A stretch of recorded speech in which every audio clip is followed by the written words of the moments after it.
أعوذ بالله من الشيطان الرجيم بسم الله الرحمن الرحيم الحمد لله رب العالمين حمدا يوافي نعمه ويكافئ مزيده اللهم صل على سيدنا محمد وعلى آل سيدنا محمد اللهم فقهنا في الدين وعلمنا التأويل وارزقنا فهم النبيين وحفظ المرسلين وإلهام الملائكة المقربين اللهم يا قوي يا متين اكفي شر الظالمين اللهم نسألك العفو والعافية في الدين والدنيا والآخرة وصلى الله على سيدنا محمد وعلى آله وصحبه وبارك وسلم والحمد لله رب العالمين. أعوذ بالله من الشيطان الرجيم سبحانك لا علم لنا إلا ما علمتنا إنك أنت العليم الحكيم رب اشرح لي صدري ويسر لي أمري واحلل عقدة من لساني يفقهوا قولي أما بعد. Muka surat 190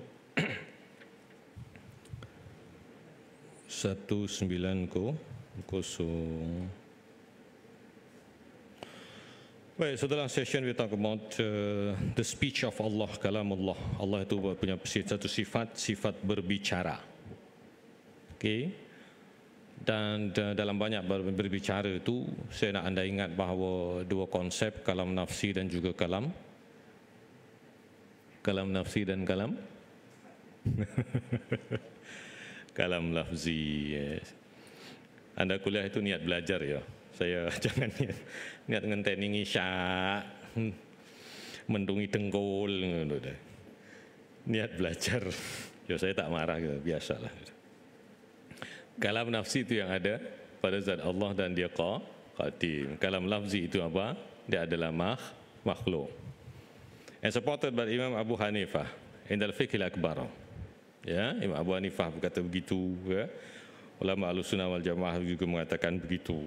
Kalau Wahabi dia mengatakan ya ini huruf suara, ya ini kalam Allah termasuk huruf dan suara. Jadi Ahlussunnah wal Jamaah itu tidak begitu. Jadi yang masukkan yang qadim kalam Allah itu yang tidak sama dengan manusia itu yang pada zatnya kalam nafsi, bahasa hati. Okey. Kalam lafzi, kalau begitu Al-Quran itu makhluk, ya Quran yang bukan makhluk. Hunaka makanun ta'arud. So here is the conflict. You keep saying the huruf, the letters, huruf dan suara itu makhluk. Sebab yang berhuruf berbicara kan kita bersuara. Jadi tapi secara keseluruhan Anda mengatakan Quran itu ghairu makhlukun, bukan makhluk, kerana dia apa? Refleksi kepada kalam nafsi yang qadim itu, cerminan bayangan, okay, kepada kalam nafsi yang qadim. Kau faham begitu? Madlul, itu bahasa kitabnya begitu. Madlul kepada kalam nafsi yang ada pada zat Allah. Yang kedua, itu bukan ciptaan rekaan manusia. Okey. Just a snapshot and summary last session lah. Saya tengok keterangan harus ada ingat tidak boleh difahami. Dalilnya kan Allah tu berdialog dengan Nabi Musa alaihi salam. Jadi macam mana nanti kalau kita tak belajar, kita akan memberi kesimpulan bahawa seolah-olah cara berdialog itu seperti kita berdialog dengan rakan, maka anda baru saja menyamakan situasi itu zat Allah dengan manusia. Prinsip ni nak kena pegang ni, asas ni. Allah tak boleh sama dengan makhluk dari aspek apa pun. Itu ayat muhkamat. Ayat yang spesifik yang terang lagi bersuluk umul kitab. Huna umul kitab, the basic core principles adalah umul kitab. Pegang yang tu, bukan pegang mutasyabihat yang samar. Tangan dan seumpamanya. Walam yakul lahu kufuwan ahad, hal ta'lamu samiyya. Fala tadribu lillahi amsal. Laisa kamitslihi syai'un wa huwas samiul basir. 4 ayat ni terang lagi bersuluk. Nak berapa dalil lagi? Dia tak sama dengan apa pun. Jadi macam mana terjadi dialog percakapan di antara Allah Ta'ala dan Nabi Musa? Apa yang terjadi ialah Allah Ta'ala, that's the point, membuka hijab yang ada pada Nabi Musa AS, lalu memberi keizinan kepada Nabi Musa untuk mendengar kalamnya yang qadim. Hijab diangkat, so tahulah dia macam mana, wallahualam, diangkat hijab tu. Okay. Jadi dalam Imam Tabrani meriwayatkan daripada Ibn Zubair, you see the footnote 296, daripada Nabi sesungguhnya baginda SAW bersabda, Allahu ila Musa inni ja'altu fika 10,000 sam'an hatta sami'ta kalami wa 10,000 lisan hatta ajabtani. Allah telah mewahyukan kepada Nabi Musa, sesungguhnya aku telah menjadikan untukmu 10.000 pendengaran sehingga engkau boleh mendengar kalamku, dan 10.000 lidah sehingga engkau boleh menjawabku. Lihat Nurul Zalam kitab. Okey, cara dia. Maka Syekh Qudai mengatakan, Syekh Qudai mengatakan, Anallah kalama Musa bi mi'ati alfin arba'ina alfa kalimatin.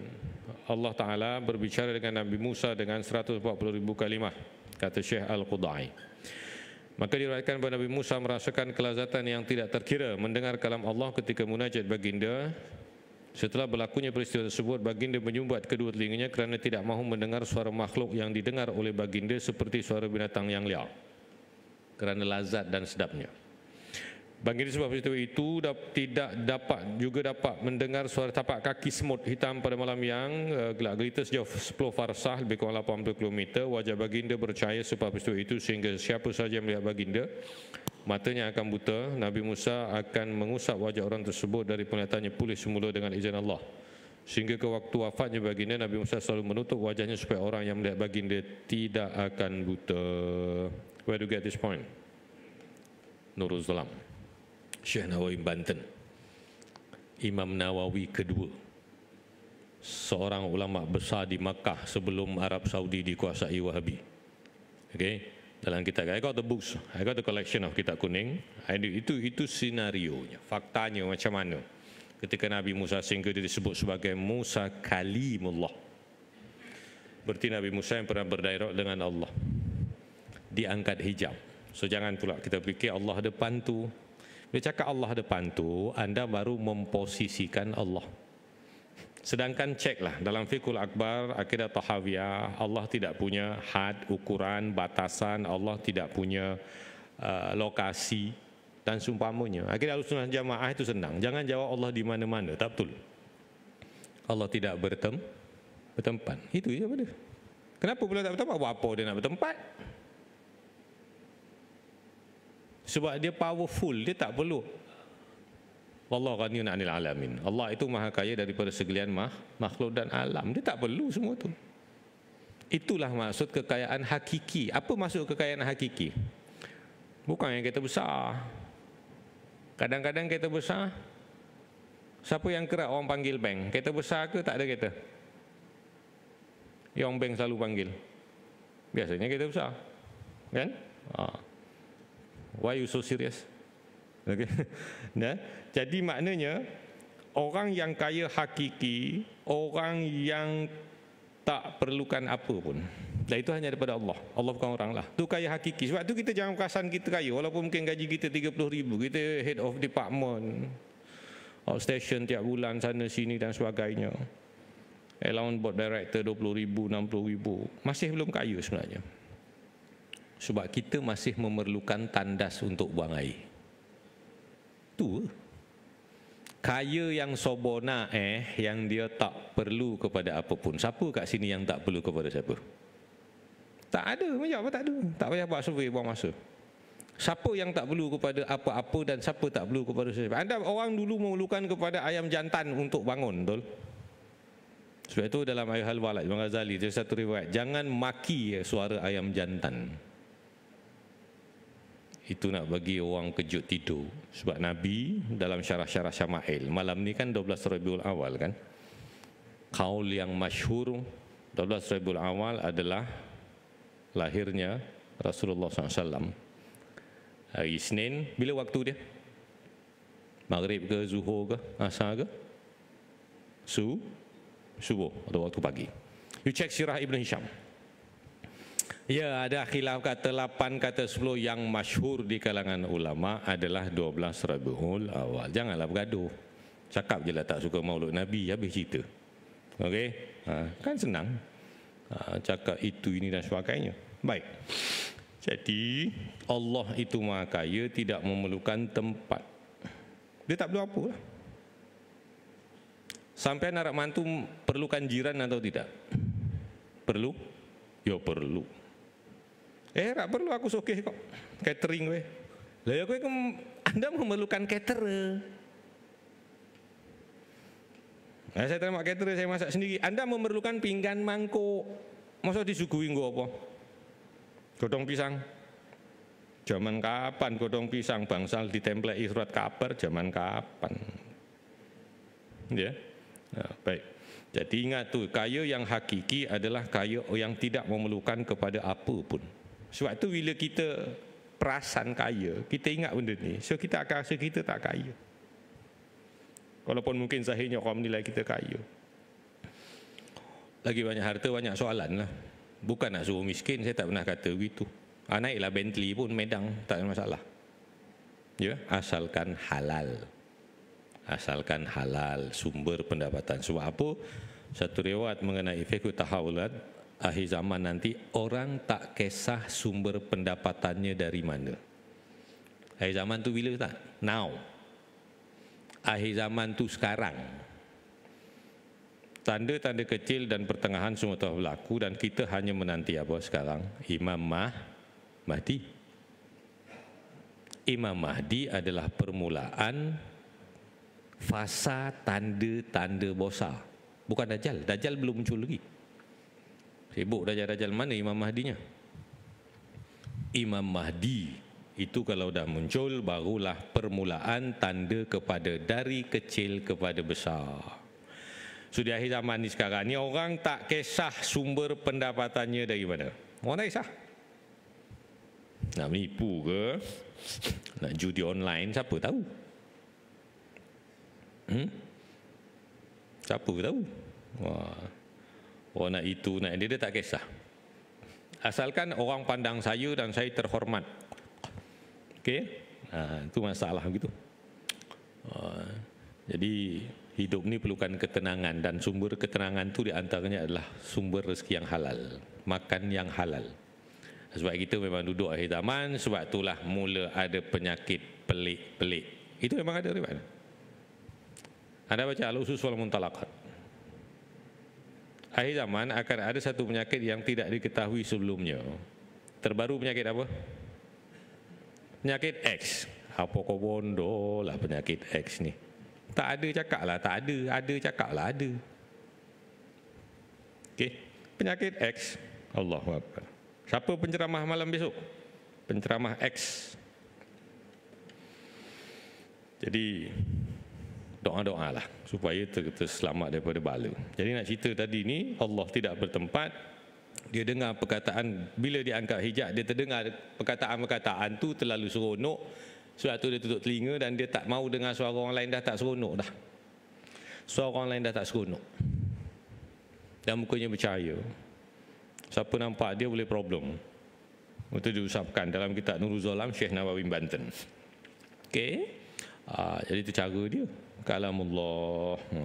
Jadi kalau dah tahu kalam Allah ni sebenarnya, kita tak tahu yang kalam nafsi itu qadim pada zat Allah. Reflection dan madlulnya, bayangnya, cerminan daripada kalam Allah pada zatnya yang qadim itu adalah Al-Quran. Maka rajin-rajinlah baca Quran. Rajin baca Quran. Sementara masa hidup. Sebab akhir zaman buku Quran akan diangkat. Normal case yang akan hilang biasanya surah Al-Kahfi. Ini bukan ramalan lah, ada rekod-rekod. Ya? Ada yang secara tak rasmi, biasa yang hilang tu adalah, dia bukan hilang semua lah, mungkin satu lembar. Tahun 83 atau 88, saya ingat lah. Orang cerita, you check online, Akib. Dia kalau hilang satu dua muka begitu. Ketika itu heboh lah, masjid penuh balik. Masjid penuh, orang nak baca Quran, orang beli Quran, lama sama. Sampai main dalam tu. Jadi, sementara kita ni masih hidup, rajinlah baca Quran. Dia bukan isu nak jadi baik ke tak baik. Baca je lah. Tak tahu belajar lah. Okay? Tak tahu belajar. Belajar dengan siapa? Cari guru. Okay? Okey, wajah baginda percaya sebab itu sehingga siapa saja melihat baginda matanya akan buta. Okey. Jadi poin ni sebenarnya nak cerita macam mana memang itu dalam Quran Nabi Musa berbicara dengan Allah. Nanti kita tanya macam mana ya? Mula terbayang bukan. Mula terbayang bukan. So ini penjelasan dia. Okey, Allah tidak bertempat. Habis tu yang naik turun Isra' Mi'raj tu apa benda? 50, minta lagi kurang 10 jadi 5 waktu. Bukan dia jumpa Allah ke? Kat sinilah ramai orang tersilap. Sidratul Muntaha adalah tempat yang paling mulia, paling suci, paling tip-top untuk menerima arahan ibadah yang paling agung, paling suci, paling murni, paling tip-top di tempat yang paling murni, suci dan indah, paling Sidratul Muntaha. Doesn't mean that God is over there. Bukan berarti Allah tu di atas tu. Tu penjelasan siapa? Kita kata Imam Nawawi. Bukan tadi ni Syekh Nawawi Banten sana Pulau Jawa. Yang ini Imam Nawawi. Mujtahid muraja dalam mazhab Syafi'i, dia mengatakan dalam Sahih Syarah Sahih Muslim, itu adalah tempat di mana perintah solat tu diterima. Sebab itu Nabi mengatakan dalam Nurul Zulam atau Tijan Torah, dia mengatakan la tufadiluna ala Yunus bin Matta. Kamu jangan giving a priority over Yunus bin Matta. Kamu jangan lebih-lebihkan aku, utama-utamakan aku, unggul-unggulkan aku berbanding dengan Yunus, Nabi Yunus bin Matta. Why? Ringkas. Kenapa? Ketika mana aku sampai di Mi'rajkan ke Sidratul Muntaha, habis atas tu tau. Habis atas. Saya bukan ahli fizik. Pergilah cek sendiri. Habis atas dah tu Sidratul Muntaha. Jibril pun tak boleh ikut lah. Okey? Arah atas, Nabi pergi arah atas Sidratul Muntaha. Nabi Yunus kat mana? Nabi Yunus kat mana? Kena telan ikan paus. Ikan di mana? Nampak soalan ni bodoh, tapi tidak. Ikan di laut. Paus di laut. Laut atas ke bawah? Bawah.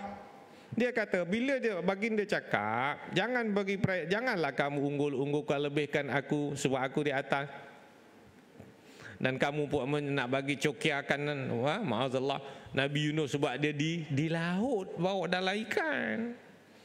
Kerana maka dia istidlalnya begini, maka dipahami daripada dalil itu arah itu.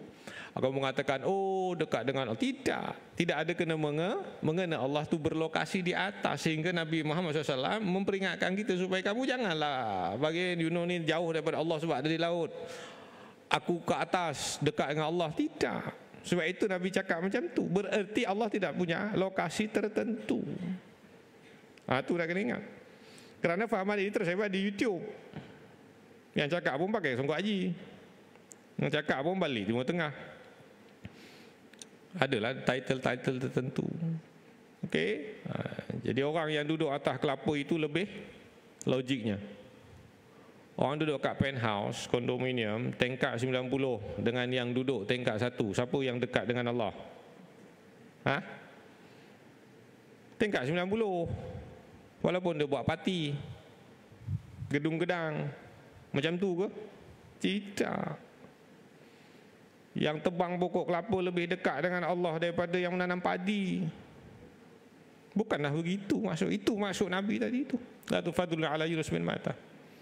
Banyak ceritalah kenapa kalau nak Allah tak berlokasi. Bukannya setakat Ar-Rahmanu ala Arsyis Istawa. Banyak lagi ayat hadis. Boleh kita cerita di kedai kopi. Kalau kamu nak tahu lokasi-lokasi ayat mutasyabihat, banyak. Allah bersama kamu di mana kamu berada. Tak boleh faham begitu. Dia lebih hampir daripada urat leher. Oh Allah di sini. Tak boleh gitu. Dah tu kenapa pilih Ar-Rahman al-Arsyis Istawa? Dalam Quran tu ada rajih marjuh ke? Tidak. Maka Ahlussunnah wal Jamaah mengatakan dia tak ada tempat.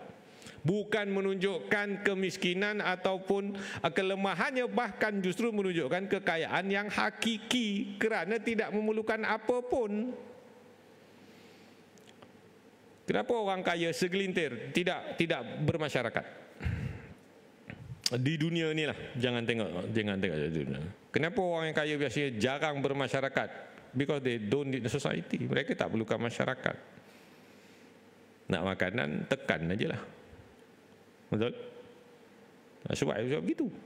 Tak perlukan apa pun. Tapi janganlah, kita tak boleh begitu. Sebab nanti kita mati pun kita perlukan orang, betul? Kamu malah pergi masjid, mati panggil Pak Imam juga, betul? Panggil Pak Bilal. Tak bolehlah begitu. Oh, malah. Maki Pak Imam, maki Pak Bilal. Mati-mati pun panggil mereka juga. Sayangnya kamu tak sedar ketika kamu dimandikan. That's the problem. Okey. Jadi okey. Habis di situ nah? Faham? Okey. Itu Nabi Musa. Okey.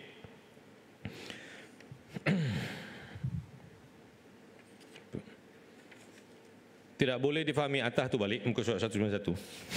Tak boleh fahami Allah Ta'ala berkata-kata kemudian diam kerana Allah Ta'ala sentiasa sebagai zat yang mutakallim berbicara. Ini satu lagi masalah. Sebab kita ni bayangkan Allah macam kita, that's the problem. Riman saja Allah berbicara. Okey. Habis tu dia cakap. Nanti berhenti. Cakap. Itu siapa? Makhluk.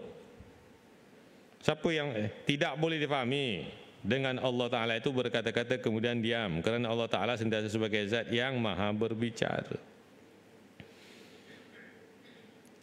Tak perlu bayangkan macam mana cakap-cakap. Tak perlu. Sebab makhluk dia ada masa dia bercakap dan ada masa dia tidak bercakap. Betul? Ada masa dia diam. Ada masa tidur dia bercakap. Ada juga.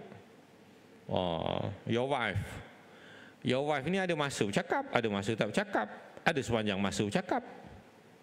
Siapa dapat wife yang bersifat berbicara? Habis lah. Okey. Tu jadi Allah tak boleh kata begitu. Apabila dia senyap bererti tiada kepada ada sifat apa? Baru. Konsep tu nak faham. Apa erti baru? Bukan baru beli daripada IOI. Konsep baru dari tiada kepada ada. Dari sonyap kepada bercakap bererti daripada tiada kepada bercakap. Barulah tu, tak boleh. Tu dah kena ingat begitu.